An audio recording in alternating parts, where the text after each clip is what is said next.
ਸ਼੍ਰੀ ਅਕਾਲ। ਤੁਸੀਂ ਵੇਖ ਰਹੇ ਹੋ ਟੀਵੀ ਪੰਜਾਬ ਤੇ ਮੈਂ ਹਾਂ ਤੁਹਾਡੇ ਨਾਲ ਇੰਦਰਪ੍ਰੀਤ ਕੌਰ ਪੰਨੂ। ਵੀਕਲੀ ਬੁਲੇਟਿਨ ਦੇ ਵਿੱਚ ਤੁਹਾਡਾ ਸਵਾਗਤ ਹੈ, ਜਿੱਥੇ ਗੱਲਬਾਤ तमाम ਉਹਨਾਂ ਖਬਰਾਂ ਦੀ ਕਰਾਂਗੇ ਜਿਹੜੀਆਂ ਕੈਨੇਡਾ ਦੇ ਵਿੱਚ ਇਸ ਹਫ਼ਤੇ ਖਾਸ ਰਹੀਆਂ। ਇਸ ਹਫ਼ਤੇ ਕੈਨੇਡਾ ਤੋਂ ਅੰਤਰਰਾਸ਼ਟਰੀ ਵਿਦਿਆਰਥੀਆਂ ਦੇ ਲਈ ਖੁਸ਼ਖਬਰੀ ਆਈ, ਜਿੱਥੇ ਹੁਣ ਵਿਦਿਆਰਥੀਆਂ ਨੂੰ ਵੀ ਕੈਨੇਡਾ ਦਾਖਲ ਹੋਣ ਦੀ ਕੁਆਰੰਟਾਈਨ ਨਹੀਂ ਕਰਨਾ ਹੋਵੇਗਾ। ਇਹਨਾਂ ਵਿਦਿਆਰਥੀਆਂ ਦੇ ਕੋਵਿਡ-19 ਵੈਕਸੀਨ ਦੇ 2 ਡੋਜ਼ ਲੱਗੇ ਹੋਣੇ ਚਾਹੀਦੇ ਨੇ, ਉਹ ਵੀ WHO ਵੱਲੋਂ ਮਾਨਤਾ ਪ੍ਰਾਪਤ। ਇਸ ਤੋਂ ਪਹਿਲਾਂ ਹੀ ਕੈਨੇਡਾ ਦੇ ਵਿੱਚ ਕੁਆਰੰਟਾਈਨ ਖਤਮ ਕਰਨ ਦਾ ਐਲਾਨ ਉਹਨਾਂ ਵਾਸਤੇ ਕੀਤਾ ਗਿਆ ਸੀ ਜਿਨ੍ਹਾਂ ਨੇ ਕੋਵਿਡ-19 ਵੈਕਸੀਨ ਦੇ 2 ਡੋਜ਼ ਲਗਵਾਏ ਗਏ। ਅੰਤਰਰਾਸ਼ਟਰੀ ਵਿਦਿਆਰਥੀਆਂ ਨੂੰ ਵੀ ਇਸ ਦੇ ਤਹਿਤ ਹੁਣ ਰਾਹਤ ਦਿੱਤੀ ਗਈ ਹੈ। ਇਸ ਦੀ ਸ਼ੁਰੂਆਤ ਜੁਲਾਈ 5 ਤੋਂ ਹੋਣ ਜਾ ਰਹੀ ਹੈ। ਕੈਨੇਡਾ ਤੋਂ ਅੰਤਰਰਾਸ਼ਟਰੀ ਵਿਦਿਆਰਥੀਆਂ ਦੇ ਲਈ ਖੁਸ਼ਖਬਰੀ ਸਾਹਮਣੇ ਆਈ ਹੈ, ਜਿੱਥੇ ਕੈਨੇਡਾ ਸਰਕਾਰ ਵੱਲੋਂ ਅੰਤਰਰਾਸ਼ਟਰੀ ਵਿਦਿਆਰਥੀਆਂ ਨੂੰ ਰਾਹਤ ਦਿੱਤੀ ਗਈ ਹੈ। ਇਹ ਰਾਹਤ ਇਹਨਾਂ ਇੰਟਰਨੈਸ਼ਨਲ ਸਟੂਡੈਂਟਸ ਨੂੰ ਕੁਆਰੰਟਾਈਨ ਸੰਬੰਧੀ ਦਿੱਤੀ ਗਈ ਹੈ। IRCC ਵੱਲੋਂ ਟਵਿੱਟਰ ਦੇ ਉੱਪਰ ਜਾਣਕਾਰੀ ਸਾਂਝੀ ਕੀਤੀ ਗਈ ਹੈ, ਜਿੱਥੇ ਉਹਨਾਂ ਨੇ ਦੱਸਿਆ ਹੈ ਕਿ ਜੁਲਾਈ 5 ਤੋਂ ਜਿਹੜੇ ਇੰਟਰਨੈਸ਼ਨਲ ਸਟੂਡੈਂਟਸ ਕੈਨੇਡਾ ਆਉਣਗੇ ਉਹਨਾਂ ਨੂੰ ਕੁਆਰੰਟਾਈਨ ਤੋਂ ਰਾਹਤ ਦਿੱਤੀ ਜਾਵੇਗੀ। ਇਹਨਾਂ ਵਿਦਿਆਰਥੀਆਂ ਵਾਸਤੇ ਫੁੱਲੀ ਵੈਕਸੀਨੇਟਡ ਰਿਕੁਆਇਰਮੈਂਟਸ ਪੂਰੀਆਂ ਕਰਨੀਆਂ ਹੋਣਗੀਆਂ, ਜਿਸ ਦਾ ਮਤਲਬ ਹੈ ਕਿ ਆਉਣ ਵਾਲੇ ਵਿਦਿਆਰਥੀਆਂ ਦੇ ਕੋਵਿਡ-19 ਵੈਕਸੀਨ ਦੇ 2 ਡੋਜ਼ ਲੱਗੇ ਹੋਣੇ ਚਾਹੀਦੇ ਨੇ ਤੇ ਇਹਨਾਂ ਵਿਦਿਆਰਥੀਆਂ ਦੇ ਕੋਲ ਅਪਰੂਵਡ DLI ਦਾ ਵੈਲਿਡ ਸਟੱਡੀ ਪਰਮਿਟ ਹੋਣਾ ਚਾਹੀਦਾ ਹੈ। ਜਿਹੜੇ ਵਿਦਿਆਰਥੀ ਇਹਨਾਂ ਰਿਕੁਆਇਰਮੈਂਟਸ ਨੂੰ ਪੂਰਾ ਕਰਨਗੇ ਉਹਨਾਂ ਨੂੰ ਕੈਨੇਡਾ ਆ ਕੇ ਕੁਆਰੰਟਾਈਨ ਨਹੀਂ ਕਰਨਾ ਪਵੇਗਾ।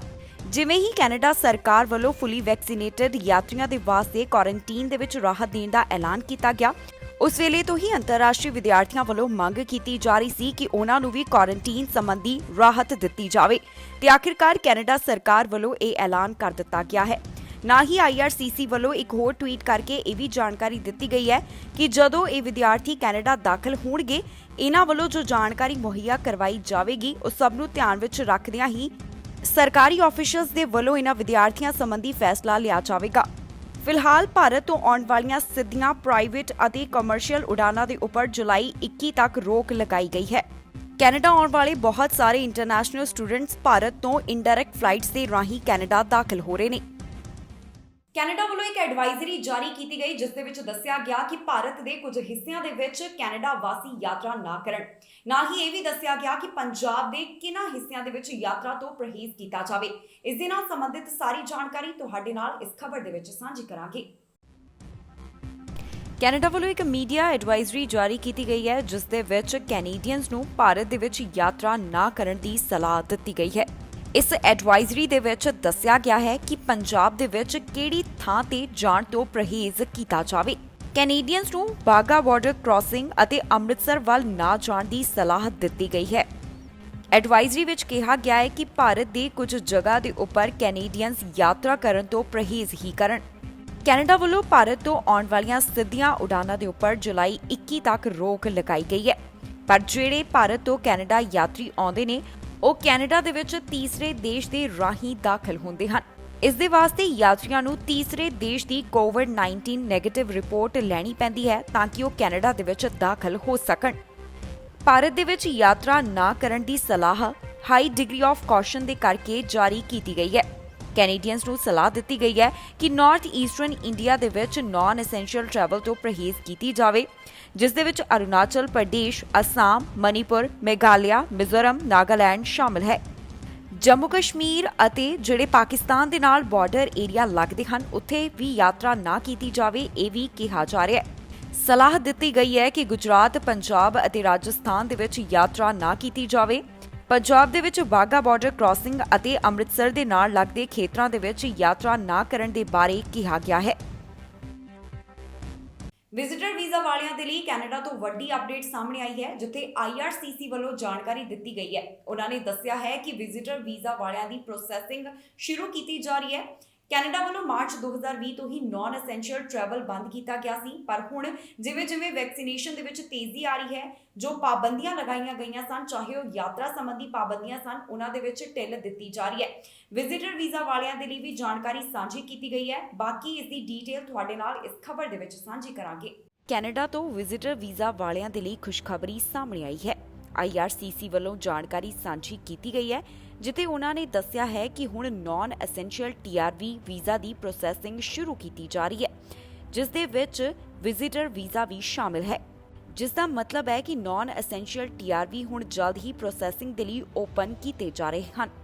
ਇਸ ਨਵੀਂ ਜਾਣਕਾਰੀ ਦੇ ਮੁਤਾਬਕ ਹੁਣ ਉਹਨਾਂ ਬਿਨੇਕਾਰਾਂ ਦੇ ਲਈ TRV ਅਰਜ਼ੀਆਂ ਖੋਲ੍ਹੀਆਂ ਜਾਣਗੀਆਂ ਜਿਨ੍ਹਾਂ ਨੂੰ ਕਰੋਨਾ ਪਾਬੰਦੀਆਂ ਦੇ ਕਾਰਨ ਕੈਨੇਡਾ ਦੇ ਵਿੱਚ ਆਉਣ ਦੀ ਇਜਾਜ਼ਤ ਨਹੀਂ ਸੀ। ਹੁਣ ਇਹਨਾਂ ਬਿਨੇਕਾਰਾਂ ਦੇ ਕੋਲੋਂ ਅਰਜ਼ੀਆਂ ਲਈਆਂ ਜਾਣਗੀਆਂ। IRCC ਵੱਲੋਂ ਦੱਸਿਆ ਗਿਆ ਹੈ ਕਿ ਦੇਸ਼ ਦਾ ਇੰਟਰਨਲ ਆਫਿਸ ਇਹ ਫੈਸਲਾ ਕਰ ਸਕਦਾ ਹੈ ਕਿ ਉਹਨਾਂ ਕੋਲ ਕਿੰਨੀਆਂ ਪ੍ਰੋਸੈਸਿੰਗ ਫਾਈਲਸ ਲੈਣ ਦੀ ਜਗ੍ਹਾ ਹੈ ਅਤੇ ਨਾਲ ਹੀ ਉਹਨਾਂ ਵੱਲੋਂ ਨਾਨ ਪ੍ਰਾਇਓਰਿਟੀ ਫਾਈਲਸ ਨੂੰ ਕਿੰਨੇ ਸਮੇਂ ਦੇ ਵਿੱਚ ਪ੍ਰੋਸੈਸ ਕੀਤਾ ਜਾਵੇਗਾ, ਇਹ ਵੀ ਉਹਨਾਂ ਵੱਲੋਂ ਦੇਖਿਆ ਜਾਵੇਗਾ।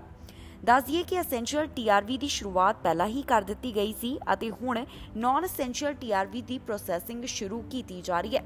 ਕਾਫੀ ਲੰਬੇ ਸਮੇਂ ਤੋਂ ਵਿਜ਼ਿਟਰ ਵੀਜ਼ਾ ਸੰਬੰਧੀ ਸਵਾਲ ਪੁੱਛੇ ਜਾ ਰਹੇ ਸਨ। ਇਸ ਦੇ ਸੰਬੰਧੀ ਜਿਹੜੀ ਹੁਣ ਤਾਜ਼ਾ ਅਪਡੇਟ IRCC ਵੱਲੋਂ ਸਾਂਝੀ ਕੀਤੀ ਗਈ ਹੈ, ਉਸ ਦੇ ਮੁਤਾਬਕ ਜਲਦ ਹੀ ਇਸ ਦੀ ਪ੍ਰੋਸੈਸਿੰਗ ਸ਼ੁਰੂ ਕੀਤੀ ਜਾ ਰਹੀ ਹੈ। ਇਸ ਦੀ ਵਧੇਰੇ ਜਾਣਕਾਰੀ ਆਉਣ ਵਾਲੇ ਸਮੇਂ ਦੇ ਵਿੱਚ IRCC ਵੱਲੋਂ ਸਾਂਝੀ ਕੀਤੀ ਜਾਵੇਗੀ ਕਿ ਕੈਨੇਡਾ ਦੇ ਵਿੱਚ ਵਿਜ਼ਿਟਰ ਵੀਜ਼ਾ ਵਾਲੇ ਕਦੋਂ ਦਾਖਲ ਹੋ ਸਕਦੇ ਨੇ। ਇਸ ਹਫ਼ਤੇ ਬ੍ਰੈਂਪਟਨ ਤੋਂ ਇੱਕ ਅਜਿਹਾ ਮਾਮਲਾ ਸਾਹਮਣੇ ਆਇਆ ਜਿੱਥੇ ਚੋਰੀ ਦੇ ਦਸਤਾਵੇਜ਼, ਨਸ਼ੇ ਅਤੇ ਹੋਰ ਵੀ ਚੀਜ਼ਾਂ ਦੇ ਨਾਲ 16 ਪੰਜਾਬੀਆਂ ਨੂੰ ਗ੍ਰਿਫਤਾਰ ਕੀਤਾ ਗਿਆ। ਇਹਨਾਂ ਦੀ ਪਹਿਚਾਣ ਜਨਤਕ ਕੀਤੀ ਗਈ, ਜਿਨ੍ਹਾਂ ਦੇ ਉੱਪਰ ਕਈ ਚਾਰਜ ਲਗਾਏ ਗਏ ਨੇ ਤੇ ਕੋਰਟ ਦੇ ਵਿੱਚ ਇਹਨਾਂ ਦੀ ਪੇਸ਼ੀ ਹੋਵੇਗੀ। ਮਾਮਲਾ ਬ੍ਰੈਂਪਟਨ ਤੋਂ ਸਾਹਮਣੇ ਆਇਆ ਹੈ ਜਿੱਥੇ ਚੋਰੀ ਦੇ ਸਮਾਨ ਦੇ ਨਾਲ 16 ਜਾਣਿਆਂ ਨੂੰ ਗ੍ਰਿਫਤਾਰ ਕੀਤਾ ਗਿਆ। ਇਹ 16 ਜਾਣੇ ਪੰਜਾਬੀ ਹਨ ਜਿਨ੍ਹਾਂ ਨੂੰ ਨਸ਼ੇ, ਜਾਲੀ ਕਾਗਜ਼, ਪਛਾਣ ਪੱਤਰ ਅਤੇ ਕ੍ਰੈਡਿਟ ਕਾਰਡ ਦੇ ਨਾਲ ਗ੍ਰਿਫਤਾਰ ਕੀਤਾ ਗਿਆ ਹੈ। ਬ੍ਰੈਂਪਟਨ ਦੇ ਵਿੱਚ ਪੁਲਿਸ ਵਿਭਾਗ ਅਤੇ ਕੈਨੇਡਾ ਪੋਸਟ ਵੱਲੋਂ ਸਾਂਝੇ ਤੌਰ ਦੇ ਉੱਪਰ ਆਪਰੇਸ਼ਨ ਚਲਾਇਆ ਜਾ ਰਿਹਾ ਸੀ, ਜਿਸ ਤੋਂ ਬਾਅਦ ਉਹਨਾਂ ਵੱਲੋਂ ਚੋਰੀ ਦਾ ਸਮਾਨ, ਨਸ਼ੇ, ਜਾਲੀ ਕਾਗਜ਼ਾਤ, ਪਛਾਣ ਪੱਤਰ ਅਤੇ ਕ੍ਰੈਡਿਟ ਕਾਰਡ ਡਾਟਾ ਸਮੇਤ 16 ਜਾਣਿਆਂ ਨੂੰ ਗ੍ਰਿਫਤਾਰ ਕੀਤਾ ਗਿਆ ਹੈ। ਜਾਣਕਾਰੀ ਦੇ ਮੁਤਾਬਕ ਕੁੱਲ 140 ਮਾਮਲੇ ਇਹਨਾਂ ਦੇ ਖਿਲਾਫ ਦਰਜ ਕੀਤੇ ਗਏ ਨੇ। ਇਹ ਜਾਂਚ ਜਨਵਰੀ ਮਹੀਨੇ ਤੋਂ ਲੈ ਕੇ ਅਪ੍ਰੈਲ ਮਹੀਨੇ ਤੱਕ ਦਰਜ ਕੀਤੀਆਂ ਗਈਆਂ 100 ਤੋਂ ਵੱਧ ਸ਼ਿਕਾਇਤਾਂ ਦੇ ਉੱਪਰ ਆਧਾਰਿਤ ਸੀ।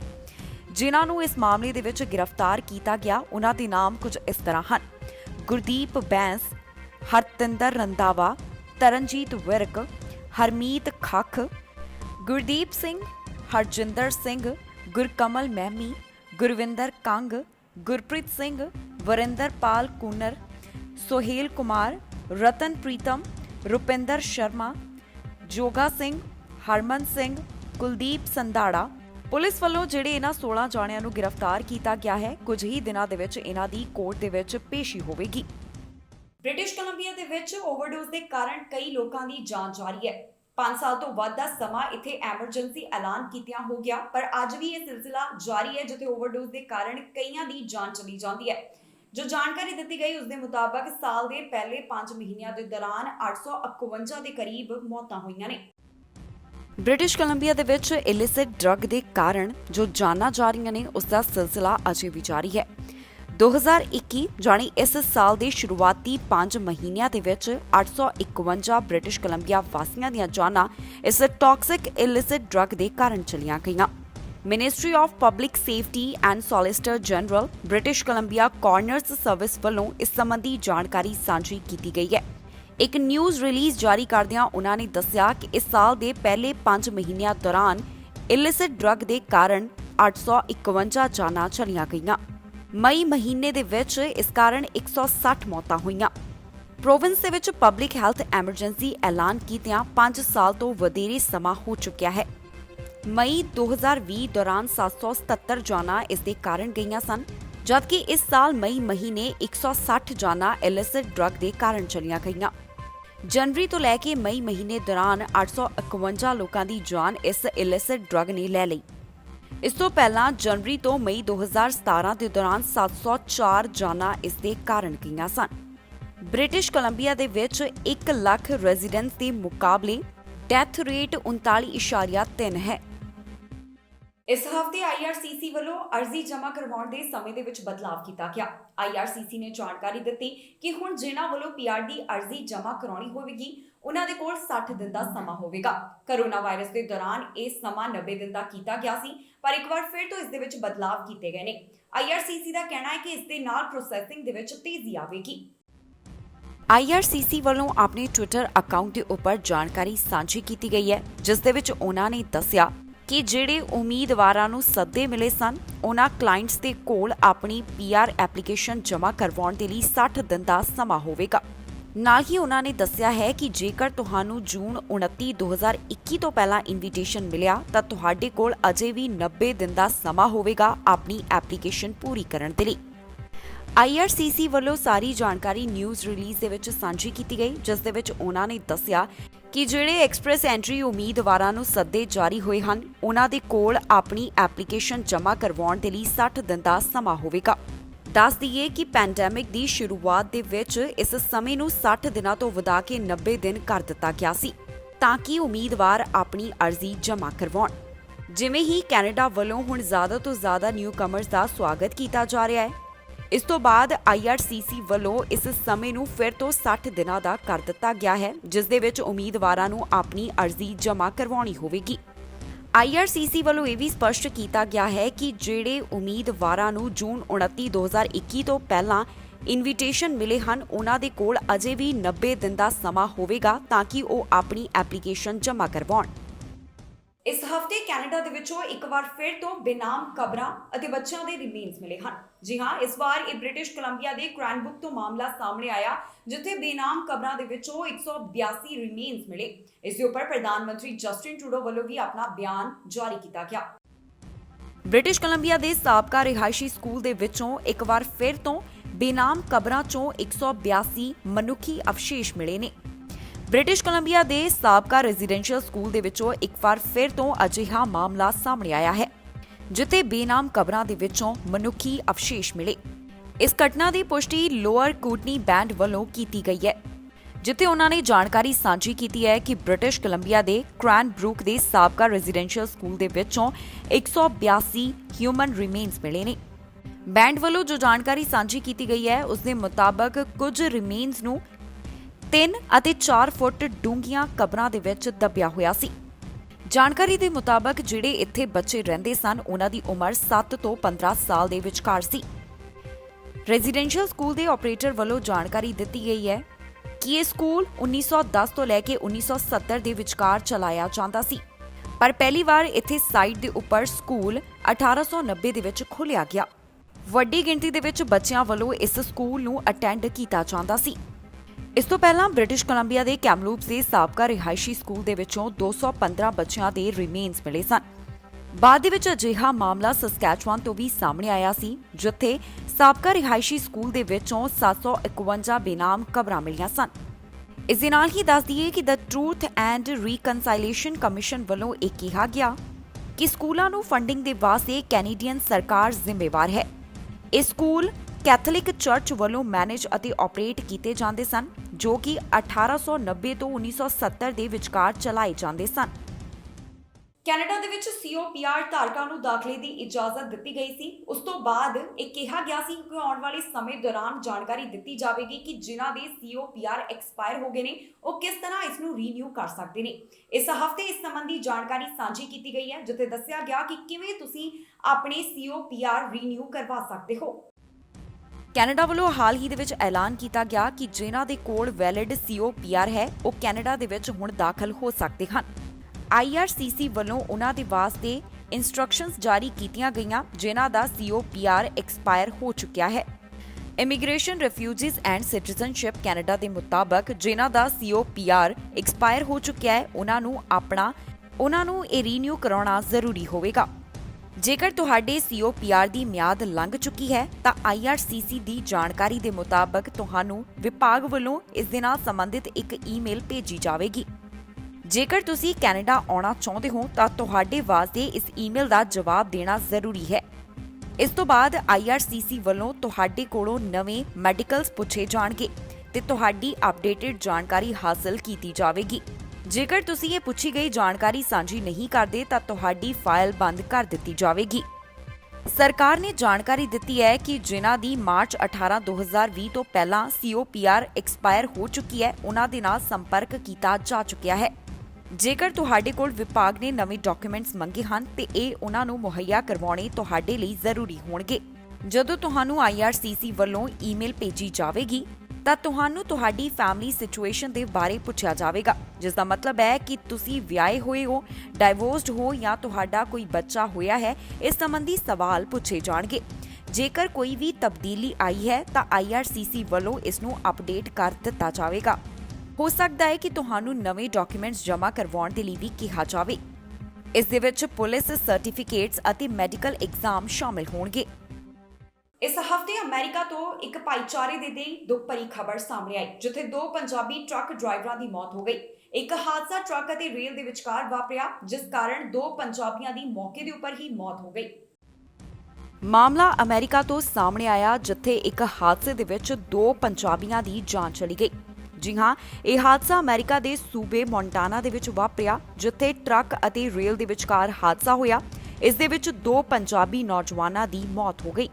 ਜਿਨ੍ਹਾਂ ਪੰਜਾਬੀਆਂ ਦੀ ਹਾਦਸੇ ਦੇ ਵਿੱਚ ਜਾਨ ਚਲੀ ਗਈ ਹੈ, ਉਹਨਾਂ ਦੀ ਪੁਲਿਸ ਵੱਲੋਂ ਪਹਿਚਾਣ ਜਨਤਕ ਕੀਤੀ ਗਈ ਹੈ।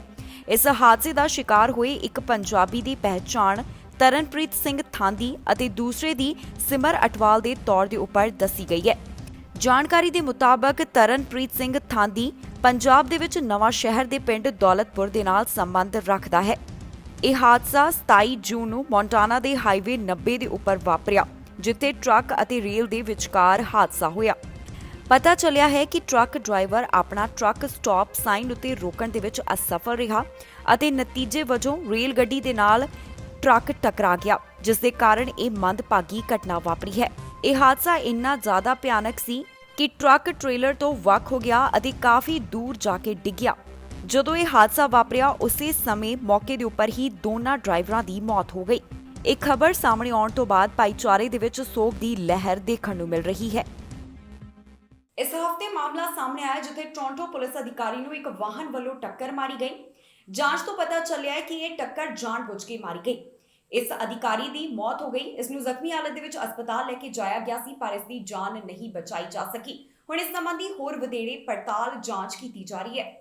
ਸਰਵਿਸ ਆਫੀਸਰ ਦੀ ਮੌਤ ਦੇ ਮਾਮਲੇ ਦੇ ਵਿੱਚ ਟੋਰਾਂਟੋ ਪੁਲਿਸ ਸਰਵਿਸ ਵੱਲੋਂ ਇੱਕ ਵਿਅਕਤੀ ਨੂੰ ਚਾਰਜ ਕੀਤਾ ਗਿਆ ਹੈ। ਟੋਰਾਂਟੋ ਪੁਲਿਸ ਵੱਲੋਂ ਉਮਰ ਜ਼ਮੀਰ ਨਾਮ ਦੇ ਵਿਅਕਤੀ ਦੇ ਉੱਪਰ ਚਾਰਜ ਲਗਾਏ ਗਏ, ਜਿਸ ਦੀ ਉਮਰ 31 ਸਾਲ ਦੱਸੀ ਗਈ ਹੈ। ਮੰਗਲਵਾਰ ਵਾਲੇ ਦਿਨ ਇਸ ਦੀ ਕੋਰਟ ਦੇ ਵਿੱਚ ਪੇਸ਼ੀ ਹੋਵੇਗੀ। ਇਸ ਵਿਅਕਤੀ ਦੀ ਜਦੋਂ ਤੱਕ ਕੋਰਟ ਦੇ ਵਿੱਚ ਪੇਸ਼ੀ ਨਹੀਂ ਹੋ ਜਾਂਦੀ, ਇਸ ਨੂੰ ਕਸਟਡੀ ਦੇ ਵਿੱਚ ਰੱਖਿਆ ਜਾਵੇਗਾ। ਦੱਸੀਏ ਕਿ ਇੱਕ ਅਜਿਹਾ ਮਾਮਲਾ ਸਾਹਮਣੇ ਆਇਆ ਸੀ, ਜਿੱਥੇ ਟੋਰਾਂਟੋ ਆਫੀਸਰ ਨੂੰ ਇੱਕ ਵਾਹਨ ਵੱਲੋਂ ਟੱਕਰ ਮਾਰੀ ਗਈ ਸੀ। ਆਫੀਸਰਸ ਦੇ ਵੱਲੋਂ ਦੱਸਿਆ ਗਿਆ ਸੀ ਕਿ ਇਹ ਟੱਕਰ ਜਾਣਬੁੱਝ ਕੇ ਮਾਰੀ ਗਈ ਹੈ। ਇਸ ਦੌਰਾਨ ਕਾਂਸਟੇਬਲ ਜੈਫਰੀ ਜ਼ਖਮੀ ਹੋਇਆ ਤੇ ਉਸ ਨੂੰ ਜ਼ਖਮੀ ਹਾਲਤ ਦੇ ਵਿੱਚ ਹਸਪਤਾਲ ਲੈ ਕੇ ਜਾਇਆ ਗਿਆ, ਪਰ ਉਸ ਦੀ ਜਾਨ ਨਹੀਂ ਬਚਾਈ ਜਾ ਸਕੀ। ਕਾਂਸਟੇਬਲ ਨੂੰ ਸਿਟੀ ਹਾਲ ਦੇ ਪਾਰਕਿੰਗ ਗੈਰਾਜ ਦੇ ਵਿੱਚ ਟੱਕਰ ਮਾਰੀ ਗਈ ਸੀ, ਜਿਸ ਤੋਂ ਬਾਅਦ ਉਸ ਦੀ ਮੌਤ ਹੋ ਗਈ। ਜੈਫਰੀ ਅਤੇ ਉਸ ਦੇ ਪਾਰਟਨਰ ਨੂੰ 911 ਦੇ ਉੱਪਰ ਇੱਕ ਰੋਬਰੀ ਸੰਬੰਧੀ ਕਾਲ ਆਈ ਸੀ, ਜਿਸ ਮਾਮਲੇ ਦੀ ਉਹਨਾਂ ਵੱਲੋਂ ਪੜਤਾਲ ਕੀਤੀ ਜਾ ਰਹੀ ਸੀ। ਇਸ ਦੌਰਾਨ ਪਾਰਕੇਟ ਦੇ ਵਿੱਚ ਉਹਨਾਂ ਨੂੰ ਇੱਕ ਵਾਹਨ ਵੱਲੋਂ ਟੱਕਰ ਮਾਰੀ ਗਈ, ਜਿਸ ਤੋਂ ਬਾਅਦ ਕਾਂਸਟੇਬਲ ਜੈਫਰੀ ਜ਼ਖਮੀ ਹੋ ਗਏ ਅਤੇ ਉਹਨਾਂ ਨੂੰ ਹਸਪਤਾਲ ਦੇ ਵਿੱਚ ਲੈ ਕੇ ਜਾਇਆ ਗਿਆ, ਪਰ ਉੱਥੇ ਉਹਨਾਂ ਦੀ ਮੌਤ ਹੋ ਗਈ।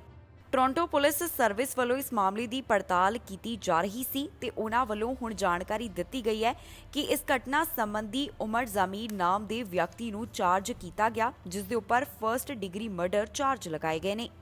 ਦੱਸੀਏ ਕਿ ਟੋਰਾਂਟੋ ਪੁਲਿਸ ਵੱਲੋਂ ਟਵਿੱਟਰ ਦੇ ਉੱਪਰ ਇਸ ਦੇ ਨਾਲ ਸੰਬੰਧਿਤ ਜਾਣਕਾਰੀ ਸਾਂਝੀ ਕੀਤੀ ਗਈ ਹੈ ਤੇ ਨਾਲ ਹੀ ਉਹਨਾਂ ਵੱਲੋਂ ਨਿਊਜ਼ ਰਿਲੀਜ਼ ਵੀ ਜਾਰੀ ਕੀਤੀ ਗਈ। ਕੈਨੇਡਾ ਦੇ ਵਿੱਚ ਜੁਲਾਈ 5 ਤੋਂ ਨਵੇਂ ਨਿਯਮਾਂ ਦੀ ਸ਼ੁਰੂਆਤ ਹੋਣ ਜਾ ਰਹੀ ਹੈ। ਜਿਹੜੇ ਹੁਣ ਕੈਨੇਡਾ ਦੇ ਵਿੱਚ ਫੁੱਲੀ ਵੈਕਸੀਨੇਟਡ ਯਾਤਰੀ ਦਾਖਲ ਹੋਣਗੇ, ਉਹਨਾਂ ਨੂੰ ਕੁਆਰੰਟੀਨ ਨਹੀਂ ਕਰਨਾ ਪਵੇਗਾ।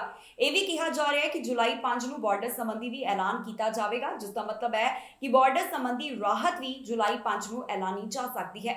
ਜੁਲਾਈ 5 ਤੋਂ ਕੈਨੇਡਾ ਦੇ ਵਿੱਚ ਜਿਹੜੇ ਵੀ ਫੁੱਲੀ ਵੈਕਸੀਨੇਟਡ ਯਾਤਰੀ ਦਾਖਲ ਹੋਣਗੇ, ਉਹਨਾਂ ਨੂੰ ਹੁਣ ਕੁਆਰੰਟੀਨ ਨਹੀਂ ਕਰਨਾ ਪਵੇਗਾ। ਹਾਲ ਹੀ ਦੇ ਵਿੱਚ ਸਰਕਾਰ ਵੱਲੋਂ ਐਲਾਨ ਕੀਤਾ ਗਿਆ ਸੀ ਕਿ ਜੁਲਾਈ 5 ਤੋਂ ਜਿਹੜੇ ਵੀ ਫੁੱਲੀ ਵੈਕਸੀਨੇਟਡ ਕੈਨੇਡਾ ਦੇ ਵਿੱਚ ਦਾਖਲ ਹੋਣਗੇ, ਉਹਨਾਂ ਨੂੰ ਹੋਟਲ ਜਾਂ ਫਿਰ 14 ਦਿਨਾਂ ਦੇ ਲਈ ਕੁਆਰੰਟੀਨ ਨਹੀਂ ਕਰਨਾ ਹੋਵੇਗਾ। ਕੈਨੇਡੀਅਨ ਬਾਰਡਰ ਸਰਵਿਸਿਜ਼ ਏਜੰਸੀ ਵੱਲੋਂ ਇੱਕ ਚੇਤਾਵਨੀ ਜਾਰੀ ਕੀਤੀ ਗਈ ਹੈ। ਉਹਨਾਂ ਨੇ ਕਿਹਾ ਹੈ ਕਿ ਕੈਨੇਡਾ ਦੇ ਵਿੱਚ ਅਜੇ ਵੀ ਟਰੈਵਲ ਰੈਸਟ੍ਰਿਕਸ਼ਨ ਜਾਰੀ ਹਨ। ਇਹ ਵੀ ਜਾਣਕਾਰੀ ਮਿਲ ਰਹੀ ਹੈ ਕਿ 5 ਜੁਲਾਈ ਨੂੰ ਹੋਰ ਵੀ ਯਾਤਰਾ ਦੇ ਵਿੱਚ ਰਾਹਤ ਦਾ ਐਲਾਨ ਕੀਤਾ ਜਾ ਸਕਦਾ ਹੈ। ਸੂਤਰਾਂ ਦੇ ਹਵਾਲੇ ਤੋਂ ਇਹ ਵੀ ਜਾਣਕਾਰੀ ਮਿਲ ਰਹੀ ਹੈ ਕਿ 5 ਜੁਲਾਈ ਨੂੰ ਬਾਰਡਰ ਸੰਬੰਧੀ ਰਾਹਤ ਦਾ ਐਲਾਨ ਕੀਤਾ ਜਾ ਸਕਦਾ ਹੈ, ਜਿਸ ਦਾ ਮਤਲਬ ਹੈ ਕਿ ਕੈਨੇਡਾ ਅਮਰੀਕਾ ਬਾਰਡਰ ਸੰਬੰਧੀ ਅਪਡੇਟ ਜੁਲਾਈ 5 ਨੂੰ ਸਾਂਝੀ ਕੀਤੀ ਜਾ ਸਕਦੀ ਹੈ। ਮੌਜੂਦਾ ਸਮੇਂ ਕੈਨੇਡਾ ਦੇ ਵਿੱਚ ਉਹੀ ਦਾਖਲ ਹੋ ਸਕਦੇ ਨੇ ਜਿਨ੍ਹਾਂ ਨੂੰ ਯਾਤਰਾ ਪਾਬੰਦੀਆਂ ਤੋਂ ਬਾਹਰ ਰੱਖਿਆ ਗਿਆ ਹੈ ਤੇ ਜਿਹੜੇ ਵੀ ਯਾਤਰਾ ਪਾਬੰਦੀਆਂ ਤੋਂ ਬਾਹਰ ਰੱਖੇ ਗਏ ਯਾਤਰੀ ਜੁਲਾਈ 5 ਨੂੰ ਕੈਨੇਡਾ ਦੇ ਵਿੱਚ ਦਾਖਲ ਹੋਣਗੇ ਤੇ ਉਹਨਾਂ ਵੱਲੋਂ ਕੋਵਿਡ-19 ਵੈਕਸੀਨ ਦੀ 2 ਡੋਜ਼ ਲਗਵਾਈ ਹੋਏਗੀ, ਉਹਨਾਂ ਨੂੰ ਹੁਣ ਕੁਆਰੰਟਾਈਨ ਨਹੀਂ ਕਰਨਾ ਹੋਵੇਗਾ। ਜ਼ਰੂਰੀ ਹੈ ਕਿ ਇਹਨਾਂ ਯਾਤਰੀਆਂ ਦੇ WHO ਵੱਲੋਂ ਮਾਨਤਾ ਪ੍ਰਾਪਤ ਵੈਕਸੀਨ ਲੱਗੀ ਹੋਵੇ ਅਤੇ ਦੂਸਰੀ ਡੋਜ਼ ਯਾਤਰਾ ਤੋਂ 14 ਦਿਨ ਪਹਿਲਾਂ ਲੱਗੀ ਹੋਣੀ ਚਾਹੀਦੀ ਹੈ। ਟਰੈਵਲਰਸ ਦੇ ਲਈ ਜ਼ਰੂਰੀ ਹੋਵੇਗਾ ਕਿ ਉਹ ਅਰਾਈਵ ਕੈਨ ਐਪ ਇਸਤੇਮਾਲ ਕਰਨ, ਜਿੱਥੇ ਉਹਨਾਂ ਵੱਲੋਂ ਆਪਣੀ ਵੈਕਸੀਨੇਸ਼ਨ ਡਿਟੇਲ ਅਪਲੋਡ ਕਰਨੀ ਜ਼ਰੂਰੀ ਹੈ।